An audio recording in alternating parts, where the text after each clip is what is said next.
Good evening. Hope everyone's doing well this evening. Just wanted to check in quick, have a brief thought for midweek reflection. And so, I got to thinking today about Veterans Day here, November 11th, and had many family members who have served and have known a lot of folks who have served, and certainly grateful for what they've done for our country. But every Veterans Day, I think of my Grandpa Dale, my mom's dad. Even more so since he died 4 to 5 years ago. He served in the Navy during World War II, but since he's died, my thoughts go well past his service. I always start to reflect on Grandpa Dale, the lessons that he taught me, times that we had, all the runs to White Castle to get hot chocolates and donuts in the morning. But then no White Castle served burgers or their little sliders until much later in life. And so I just think about my Grandpa Dale, and so wanted to share a little bit about one of the many lessons that he taught me. But Grandpa Dale, he did serve in the Navy during World War II.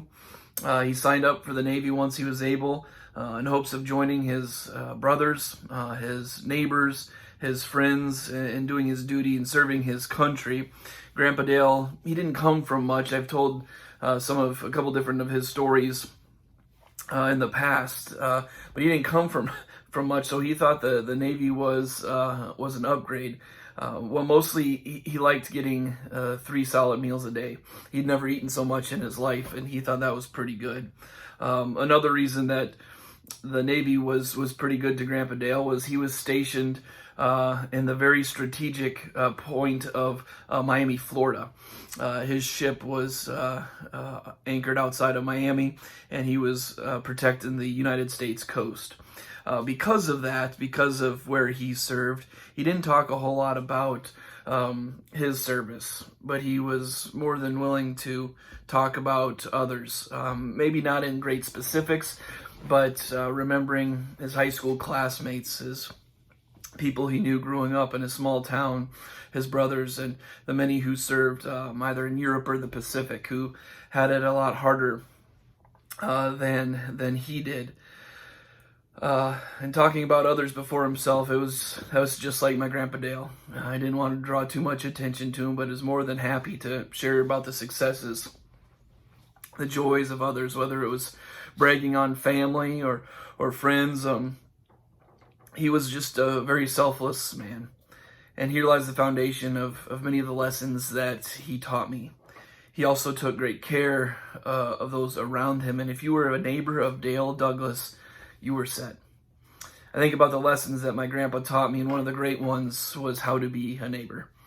There was the lesson about how to duct tape a small chainsaw onto the end of a broom handle so that you could cut the branches that were higher up. But Mom told me to quickly forget that one when I was younger. But being a great neighbor was the more important lesson. He had folks move in and out of the houses around where he and my grandmother lived for about my entire life, at old 8020 Richard Street. And it didn't matter who was around them, he was always neighborly or tried to be neighborly to them. I asked him once why he did all the things that he did for his neighbors, and he told me simply this. He says, because I'm able to. He'd go on to explain how it's important to always be willing to help those around you. One, you never know when you might need some help, but two, it's the right thing to do. And I was always impressed at how my grandpa looked out for his neighbors. Grandpa's Dale's neighbor lesson reminded me one that Jesus talked about in Luke chapter 10. I'm going to begin in verse 29. It's a couple of verses into the story here. But Luke chapter 10, verse 29. But he wanted to justify himself, so he asked Jesus, all right, who is my neighbor? In reply, Jesus said this. A man was going down from Jerusalem to Jericho when he was attacked by robbers. They stripped him of his clothes, beat him, and went away, leaving him half dead. A priest happened to be going down the same road, and when he saw the man, he passed on the other side. So too, a Levite, when he came to the place and saw him, passed on the other side. But a Samaritan, as he traveled, came where the man was, and when he saw him, he took pity on him. He went to him and bandaged his wounds, pouring on oil and wine. Then he put the man on his own donkey, brought him to an inn, and took care of him. The next day he took out 2 denarii and gave them to the innkeeper. Look after him, he said, and when I return I will reimburse you for any extra expense you may have. Which of these 3 do you think was a neighbor to the man who fell into the hands of robbers? The expert in the law replied, the one who had mercy on him. Jesus told him, go and do likewise. It's the story of the Good Samaritan. The Good Samaritan was the one who was probably least likely to be a good neighbor. I think about my grandpa and the stories of the difficulties of life and his upbringing, and he, like many of his generation, really made something of himself. Was a good man, moved his family when my mother, who was the youngest in the family, I think she was about 10, to Indianapolis from their home in central Illinois, and to be in business. And if I think I have this story right, but the business partner that he had was starting to do some shady things, and he had to get out, even though he'd moved his family there for this purpose. So they stayed there in Indianapolis, and he kept working away, and he and Grandma did so very well for themselves. But along the way, they had this big heart. And I think about this story of the Good Samaritan. If anybody might have had a chip on their shoulder from their upbringing, or didn't want to even share because they didn't have much when they were growing up, well, that wasn't my grandpa. Maybe not exactly like the Good Samaritan and being the least likely to help somebody out, but he'd do just about anything for you. One of the neighbors he had was this older widow lady, and she had a bit of a rough life herself, and so Grandpa and Grandma always made sure to look in on her. I always remember her house. It was kind of dark and dreary on the outside, maybe in part because there's a lot of shade trees and not a lot of sun hit that yard, and so I was always kind of scared of that place.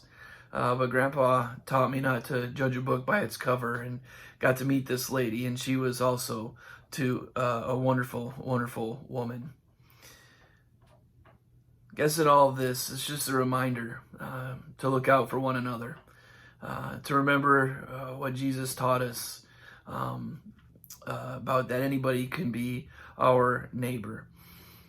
Children of God, the human beings that are around us. You never know what somebody else is going through. You never know what's going on in their lives, no matter how good or how bad they might have it going on. Grandpa Dale, he taught me a lot of lessons that stuck with me. And so this is one of them, just how to be a good neighbor. So on Veterans Day, I thought I'd honor him and what he did much past his service. And one was teach this grandson of his how to be a good neighbor. And so, folks, I hope that the rest of your week goes well. Look forward to seeing everybody again Sunday. Again, we have 2 services. We have an indoor service. We cap it at 35 people, but that starts at 9 a.m. And then the outdoor service in the parking lot, the south parking lot where we've been holding them, that'll start just a few minutes after 9:30 as we transition out there. And so we take a whole lot of precautions with the indoor service, mask wearing, staying 6 feet apart, where we can sit in the service. And so if you have any questions about that, please feel free to call, or you should have received a letter a couple weeks back about that. Also, thank you all for your generosity. The noisy collection is actually not being counted yet. We've got some extra money that wasn't counted, but right now we're hanging around $137 or so. And on that note too, our sponsored child is in a place where the most recent hurricane has hit, and so we want to be in prayer for all of those folks. Pulling it up here, Hurricane Eta hit Nicaragua on November 3rd, and then became a tropical storm and hit Honduras, El Salvador, and Guatemala. And so Maria, our World Vision child's from El Salvador. So we need to be in prayers for those folks too. So, but yep, hope everybody's doing well, and we'll talk to y'all later. Bye-bye.